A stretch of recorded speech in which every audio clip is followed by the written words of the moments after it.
Bonjour, je m'appelle Patrice je suis propriétaire de l'Ascolto, une gazelle des sables que nous avons achetée en 2011. Suite, disons, à on était à Sorloc sur Mesquer et puis il y avait toutes les gazelles qui étaient sorties. Bien, ce qui nous a plu beaucoup au départ, c'est voir ces petits bateaux qui ressemblaient à des vieux gréements sur lesquels j'ai un peu navigué il y a une dizaine d'années. Et donc ça nous a vraiment plu et on s'est approché pour voir un petit peu ce qu'il en était. Et on est tombé sur Patrick et Marie qui nous ont expliqué un petit peu le comportement du bateau. Et puis on a essayé. Et puis on s'est décidé très rapidement à devenir propriétaire de ce bateau. Parce que moi j'ai fait de la voile quand j'étais jeune. Et puis j'en ai refait un petit peu pendant les vacances. Et puis là, la retraite approchant, on s'est dit que ce serait bien d'avoir un petit bateau pour pouvoir retrouver ces sensations que j'avais quand j'étais gamin. Et puis aussi les transmettre peut-être à mes enfants et à mes petits-enfants qui commençaient à venir. Donc voilà. On sent qu'il y a un effet coup de cœur un petit peu, Alors, c'est ça ? le coup de cœur, ça a été sa forme. De loin, sa forme, son gréement. Puisque la première fois qu'on l'a vue, elle était gréée en misénier. Donc c'est ça qui nous a plu. Après, on a vu aussi qu'elle avait la possibilité d'avoir un gréement évolutif. Ça permet, disons, en fonction du temps, d'avoir des sensations intéressantes, quoi. Mon besoin, c'était effectivement de pouvoir être autonome et de pouvoir reprendre un petit peu, retrouver les sensations quand on était gamin, quoi. Je sais que tu aurais bien aimé vivre à la mer. Il y a un peu aussi... Oui, mais... Voilà, on est à la campagne, finalement, on est entouré d'arbres. Ouais. Donc c'est pas un bateau qui est fait que pour aller en mer, finalement. Non, on peut aller très bien en rivière aussi. Nous, la première, une fois qu'on l'a eu acheté, on a fait, en 2011, on a fait, disons, les rendez-vous de l'Erdre, avec toute la famille des gazelles, on devait être 7 ou 8 gazelles, qu'on a fait toute cette descente avec toutes les gazelles, et puis tous les bateaux qui participaient à ces rendez-vous de l'Erdre. Donc c'est vraiment un bateau qui aussi sert beaucoup. On peut naviguer en rivière sans aucun problème, quoi. Tu m'avais évoqué l'aspect sécurité aussi du bateau qui t'a beaucoup plu. Oui, l'aspect sécurité, c'est que c'est un bateau, quand on lâche tout, il va se mettre bout au vent, donc on risque pas de se faire entraîner. Le dessalage, si jamais on est amené à dessaler, c'est un bateau qui se redresse tout seul. J'en ai fait l'expérience une fois, il s'est rempli d'eau. Et je suis rentré avec le bateau plein d'eau et on est rentré tranquillement, on est revenu à la plage sans aucun problème et sans aucun souci, quoi. L'élément technique, ça a été la facilité de pouvoir mettre ce bateau-là à l'eau tout seul. C'est vraiment ce qui nous a intéressés. Le fait de pouvoir mettre le bateau à l'eau, d'être complètement autonome, pas être comme c'est avec certains dériveurs, être obligé d'être systématiquement à deux. Là, impeccable, quoi. C'était vraiment super. D'accord. Et qu'est-ce qui fait qu'on peut le mettre à l'eau tout seul L'avantage, c'est que justement, c'est le poids.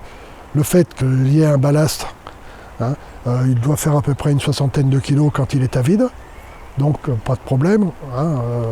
Et quand il est rempli d'eau, il y a à peu près, je crois, 50 litres d'eau qui se mettent dans le ballast. Donc, on va expliquer un peu plus le ballast quille, le principe du ballast quille, pour ceux qui ne connaissent pas ce principe.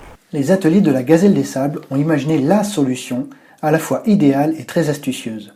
Le système de ballast de quille permet de lester automatiquement la partie sous-marine de l'embarcation. La quille se remplit en quelques minutes à la mise à l'eau, en expulsant l'air par un évent. Elle s'auto-vide à la sortie d'eau grâce au principe d'Archimède. Le ballast de quille apporte plusieurs avantages, notamment une sécurité optimale. Difficile de chavirer grâce à ce lest, qui permet même, pour certains bateaux, de les auto-redresser. Une simplicité absolue. Aucune mécanique. C'est un simple principe physique qui ne nécessite aucun entretien et qui allège votre bateau pour le manœuvrer à terre. C'est également un confort à bord grâce au plancher absolument plat. Il n'y a pas de puits de dérive, ni d'accroche qui pourrait nous blesser. Enfin, c'est plus de plaisir à la barre. Les Gazelles des Sables sont des bateaux stables, des voiliers performants grâce à un plan anti-dérive beaucoup plus efficace qu'une simple dérive. C'est un bateau qu'on a aussi acheté, pas seulement pour moi, mais aussi pour les enfants et les petits-enfants. Quand j'étais jeune, comme je l'ai dit, j'ai fait de la voile, j'ai fait du dériveur. J'ai commencé sur une caravelle. Et puis, j'ai fait d'autres expériences. Mes enfants On les a essayé de les attirer et on les a inscrits dans des clubs de voile où ils ont appris à faire de la voile, à aimer la voile. Et maintenant, avec ce petit bateau, ce que j'espère, c'est pouvoir transmettre cette passion un petit peu à mes petits-enfants qui arrivent. J'en ai deux, il y en a un qui a 5 ans et 7 ans, et quand on part avec lui, c'est des éclats de rire, ils sont vraiment heureux de faire de la voile sur ce bateau, quoi. Donc c'est vraiment quelque chose qui me plaît, quoi. C'est le fait de transmettre son savoir et puis le plaisir surtout de faire de la voile. Qu'est-ce que c'est que la famille des gazelles? Alors, la famille des gazelles, c'est tous les possesseurs de la gazelle des sables. C'est ce petit modèle. Il y a le modèle un peu plus important, la gazelle des îles. Quand il y a des rassemblements, on essaye d'y participer quand on peut. Hein. Et là, on se retrouve à échanger entre nous des petites techniques. On regarde un petit peu comment les autres ont essayé de faire évoluer leur bateau, entre autres dans le gréement. La possibilité de mettre le chariot, comment certains s'arrangent pour mettre le chariot sur leur remorque, pour que ce soit le plus facile possible à décharger ou à recharger. Et tout ça, c'est aussi très intéressant. Et puis bon, c'est toujours très très convivial de se retrouver tous avec les mêmes bateaux, et puis de faire des sorties ensemble, quoi. Donc si je comprends bien, c'est la communauté des gazelles, ça permet justement d'échanger un peu sur des pratiques ou des petits conseils entre vous. Oui, et puis naviguer de concert, c'est toujours, on va tous à peu près à la même vitesse, et puis on peut causer entre bateaux, c'est vraiment super, quoi. La gazelle, ça m'apporte le fait de retrouver des sensations, voir la côte d'un autre œil que lorsqu'on est sur une plage. Là, on la voit de la mer. Et puis, sentir le vent, sentir la voile, essayer de tirer le meilleur parti du bateau, avec surtout le gréement évolutif qui fait que, on peut avoir des sensations qui sont fortes sur ce genre de petit bateau. Si tu n'avais pas la gazelle aujourd'hui, tu te sentirais comment? Je pense qu'il me manquerait quelque chose, comme il m'a manqué pendant le fait que je puisse pas toujours faire de la voile. J'ai fait aussi de la planche à voile, mais c'est pas les mêmes sensations que sur un bateau. Ça manquerait quelque part. C'est une expérience qui est vraiment intéressante et puis qui me permet de me retrouver sur l'eau. Surtout avec mes enfants et mes petits-enfants, où on partage là vraiment un grand plaisir quand on est sur la gazelle. C'est vraiment un plaisir d'être avec les petits-enfants sur l'eau, quoi.